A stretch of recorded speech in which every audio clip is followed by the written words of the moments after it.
นี่กลัวของนี่จ้ะ โอ้ยนี่จ้ะ มองตาเลย โอ้มตาเลย กินดีๆ กักหน้าดีนี่ก็ยิ่งกักประจานเลย 哎呦我的妈！ ดูมาสิ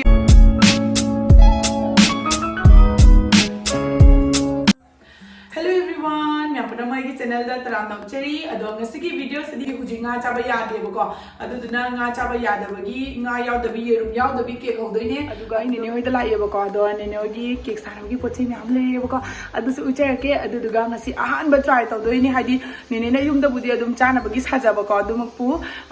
aina ngasi khara phajabu mong bako akoi bani hainare bako ado pochi ka order tawre aduga hujik lae do mam kamai kamai tawdo yingminara si aduga yamna hainadi tawba nate ko khoi bani makse dum naidi harau bagi ko ngai bagi dum chamina si haina tawbane do ngasi khoi cake ki pot ama order tawba do lai myam jinghala ke ngo manung da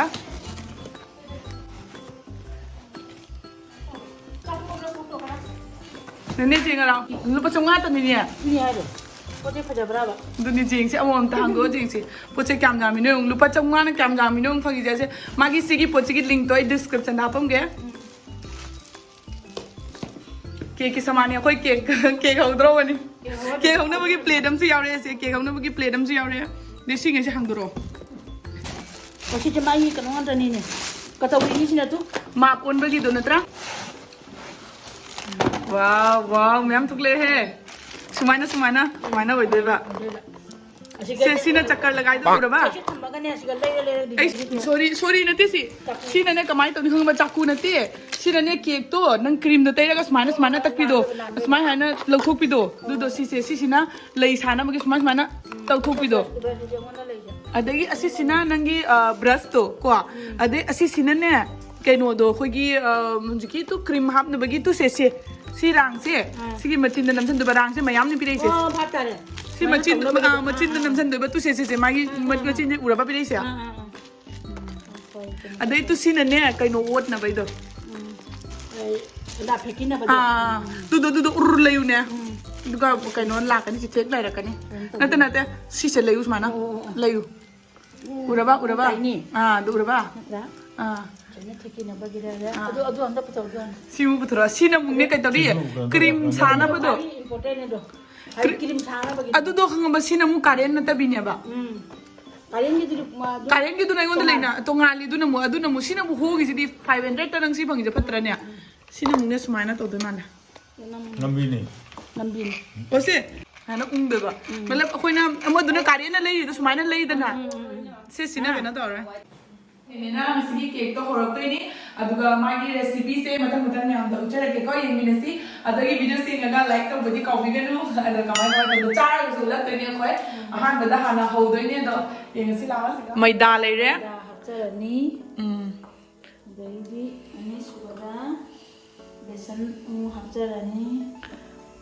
besan singkalik na ko adi natanda baking powder chamas sama ini deda ita soda chamas kita kata agar chamas se अच्छा मको chamas macha hagi phada bane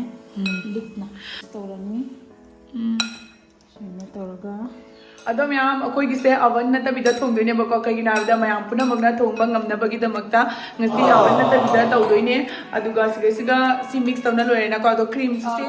दो से freeze सा हाजना थमनि बको अदो सिदा लेरे ये हलके सिदा लेरे अदो सि से अबै क्रीम सेंदोइने hapan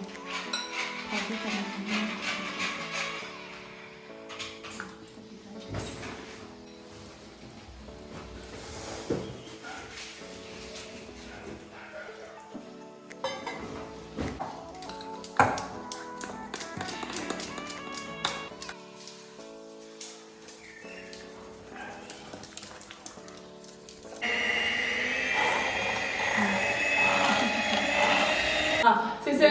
नमकीन पेपर तो सिगा हापे अदो खने कइनो द केक तो होरो कान नमतना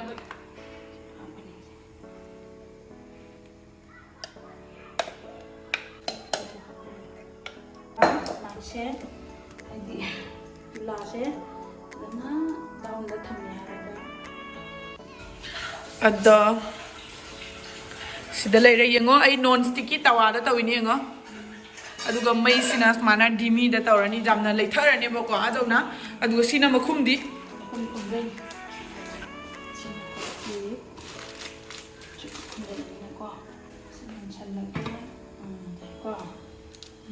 cream sembada chini powder khara hapsarani cream sembada chini powder haptoini aduduna chini se grind to thorakhiya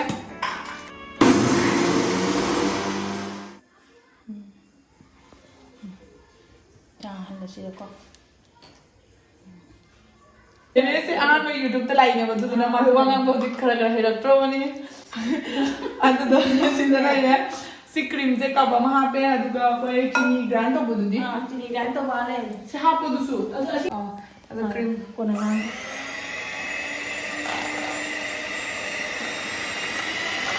ui dei ko oi doi tadera tu mong tare ado ko ji ko tu cream we fajari cream se kai ne hoi ne hoi ne sing bai how de bre he wo ma ji pura sing ko doi de tu ni ha jo pura cream doi de ba ni ko ni na tra 哎呦我的妈！ pura oi ne ne ya ne jo da ya ja ai ju do la ke no do la ke oi ni oi ne ni anto jenge cake su mulla hey kim na patre mong tare 哎呦我的妈！ mulamme ke mulamme tu lo tho sira de tang kan tham sira jangman nge mai mun de na tra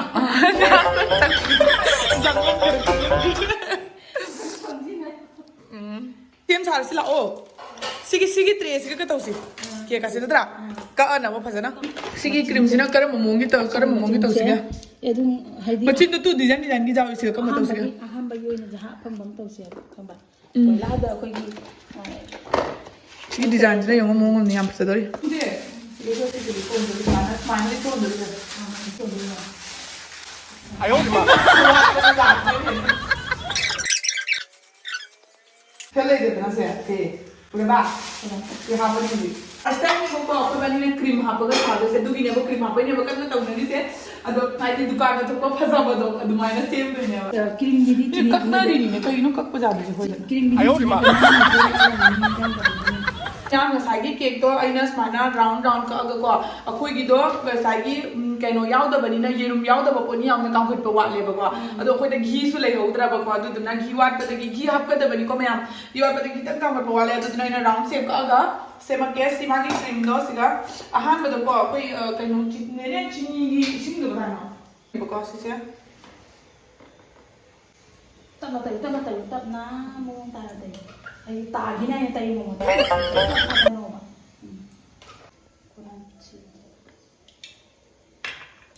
ahum ama di ga chela yem macha oi de bisin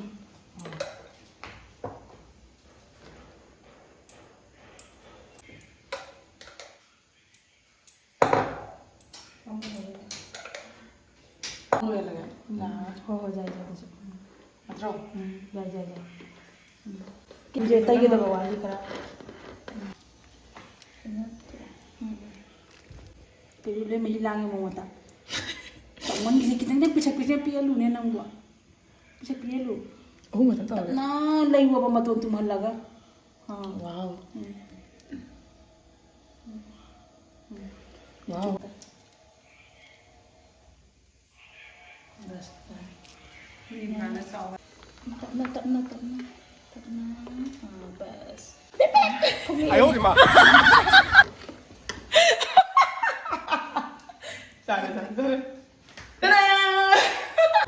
Ado may am lagna bino ba ko ahan ba sinja ba cake ni mata thoy nang cake ka dra cake se la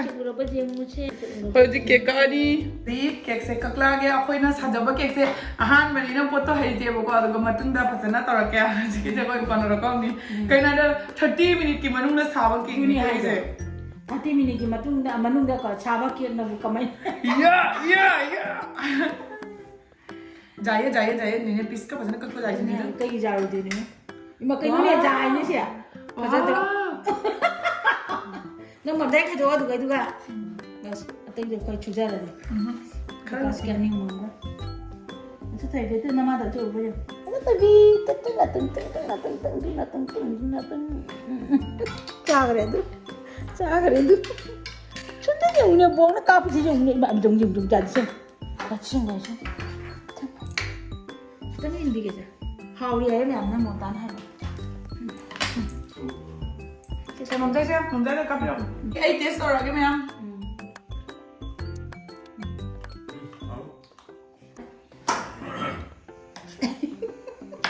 ꯊꯣꯛꯑꯃ 하래.